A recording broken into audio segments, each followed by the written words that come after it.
আমি তোমাদের আঁখি গ্যালারি। আজকে আমি তোমাদের সাথে জাহের আলভী, ইফাতারা তিথি এবং তার স্ত্রী ইকরা সম্বন্ধে কিছু বলবো।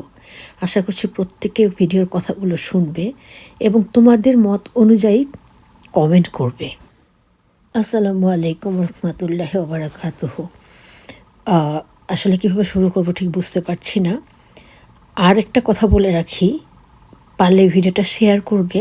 এসব দুঃখী মেয়েগুলো হয়তো কিছুটা সাবধান হতে পারবে। এই যে সোহাগ চাচি নামক একজন লিখেছেন যে মানুষ তোমাকে ভালোবাসতে পারলো না, তার জন্য কেন তুমি নিজেকে হারিয়ে ফেলবে?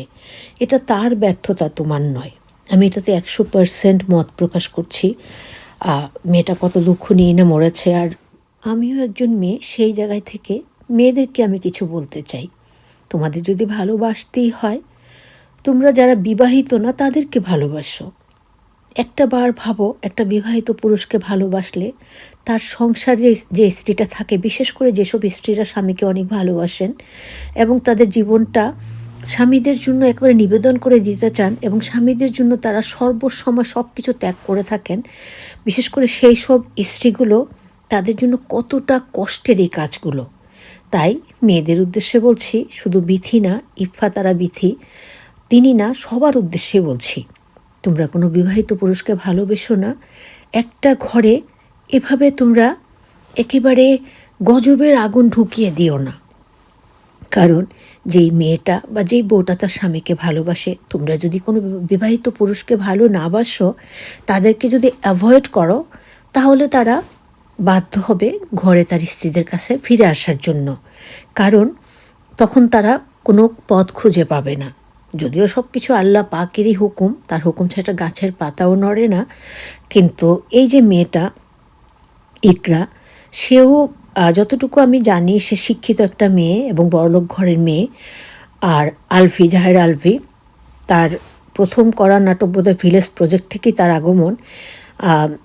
সেখান থেকেই তার নাটক আমি দেখেছি, সেই নাটকগুলো সবই দেখেছি। তারপরে যখন ইফাতারা তিথির সাথে তিনি নাটকে জড়িয়ে গেলেন, আর ইফাতারা তিথিকে আমরা চিনেছি মান অভিমান নাটক দিয়ে, সেখানে তিনি দুর্দান্ত অভিনয় করেছিলেন সবার মতোই। সেখানে তার নাম ছিল বিথি। তার অভিনয় দেখে সেখানে মুগ্ধ হয়েছিলাম। তারপরে তিনি মান অভিমান ছেড়ে দেওয়ার পর কিছুদিন পর থেকে জাহের আলভীর সাথে যখন নাটক করা শুরু করলেন, প্রথম কয়েকটা নাটক দেখেছি, মজাও পেয়েছি। তার মধ্যে বয়রা বউ বোধহয় একটা নাটক আছে, ও আর মানসী প্রকৃতি একসাথে করেছিল, সেই নাটকটাও দেখেছিলাম। তারপর একটা সময় ওদের বাড়াবাড়ি দেখে আর ওদের নাটক দেখতে ভালো লাগে না। এখানে জাহের আলভীর একটা উক্তি উল্লেখ করছে, আমি বুঝতে পারছি না আমাদের সন্তান আর আমার কথা আর না, সে কেন এমনভাবে চলে গেল, মানে আমার কথা না ভেবে কেন সে এমনভাবে চলে গেল। একটা মেয়ে কতটা কষ্টে আত্মহত্যা করতে পারে, যদি আত্মহত্যা করা মহাপাপ, এটা করতে হয় না। আল্লাহর উপর তাওয়াক্কুল তো করে কোনোভাবেই না পারলে ছেড়ে দিতে হয়, যে দেখা যাক কী হয়। আল্লাহ পাক তো ন্যায় বিচারক একজন আছেনই, সৃষ্টিকর্তা যিনি, তার বিচারটা কিন্তু নিখুঁত এবং সুন্দর। কিন্তু আত্মহত্যা যে বা যারা করে, আল্লাহ পাক আমাদেরকে মাফ করুন, মানে এটা ভীষণ রকম খারাপ কাজ এবং মহাপাপ এটা। কিন্তু একটা মেয়ে বা কেউ এই কাজটা কখন করে? যখন তার জীবনটা দেয়ালে ঠেকে যায়। তবুও বলবো, তোমরা আত্মহত্যা করবে না। তোমরা যেই ধর্মের হয়ে থাকো, তোমাদের সৃষ্টিকর্তার উপরে বিশ্বাস রাখো। শুরুতে যে একটা মেয়ের উক্তি দিলাম, যে মেয়েটা লিখেছে যে তুমি কেন আত্মহত্যা করবে, তোমাকে সে ভালোবাসেন, এটা তার ব্যর্থতা। জাহের আলভীর কথা বলেছে, আমি কথাটাতে একমত। যদি সে ভালোবাসার কারণে আত্মহত্যা করে থাকে, তুমি কেন আত্মহত্যা করবে? জানি কাউকে ভালোবাসলে, তার সাথে অন্য কাউকে দেখলে বা তার সাথে অন্য কারো সম্পর্ক থাকলে, একটা ভালোবাসার স্ত্রীর, বউয়ের কি ভীষণ রকম যন্ত্রণা হয়। সে বেঁচে থেকে মৃত হয়ে থাকে, কিন্তু তারপরেও আত্মহত্যা করাটাকে যেন আমরা সমর্থন না করি। আর যে কথাটা একবার বললাম, সে কথাটা আমি বারবার করে বলতে চাই, সেটা হলো মেয়েরা তোমরা একটু শোনো। তোমাদের যদি এত ভালোবাসতেই হয়, তোমরা অবিবাহিত পুরুষদেরকে ভালোবাসো। বিবাহিত পুরুষদেরকে বা বিবাহিত নারীদেরকে ভালোবাসতে যেও না।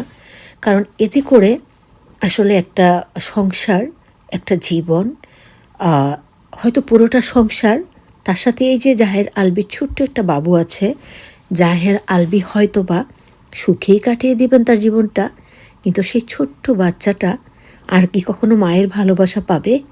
এটা কি কখনো সম্ভব? তাহলে আমি ইকরার উদ্দেশ্যে বলি, মানে ইকরা উদ্দেশ্য করে সবাইকে বলি, কার ক্ষতিটা হলো?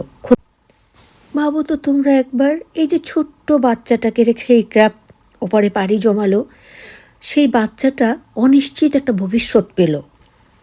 তার জীবনটা কতই না কষ্টে কাটবে, কারণ মায়ের মতো করে পৃথিবীতে কেউ কোনো দিন কাউকে ভালোবাসতে পারে না।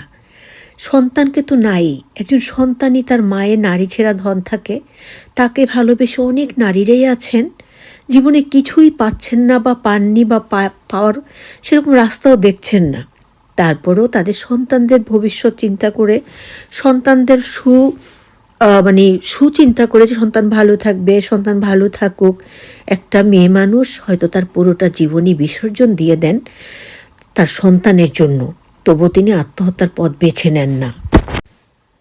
তাই সবাইকে বলবো, সবার উদ্দেশ্যে কথাটা বলবো, জাহের আলভি আর এই যে আমাদের ইফফাতারা তিথি, তাদেরকে স্মরণে রেখে, যেসব স্ত্রীরা স্বামীদের দ্বারা ঠকেন, যেসব স্বামীরা স্ত্রীদের দ্বারা ঠকেন, তোমরা আল্লাহ সবাইকে সুদীর্ঘ নেখায়েত দান করুন এবং সবাইকে আল্লাহ পাক তাদের সৎ চাওয়াগুলো পূর্ণ করে দিন, কিন্তু তোমরা কেউ আত্মহত্যার পথ বেছে নিও না।